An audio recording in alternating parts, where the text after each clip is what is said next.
Oh Yesu, turagushimiye ko uduhaye kugera ku munsi wa nyuma w'uku kwezi kwa mbere mwami.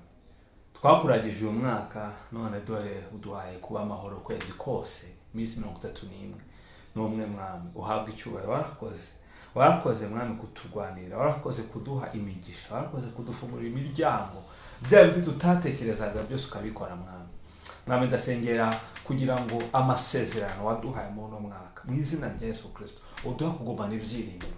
Hari abantu mu kwezi kwa mbere baba bamaze gutakaza ibyiringiro, ariko mwami ndasenze kugira ngo dushikame ku byo watubwiye kuzakora muri uno mwaka, uzabisoza. Kuri Imana itagitenguha, uri Imana yo kwizerwa, ibyo uvuze urabikora mwami. Urakoze kwabanye natwe, urakoze kukomeje kutugira neza, kandi ukuboko kwawe kwiza kuri ku buzima bwacu, mu izina rya Yesu.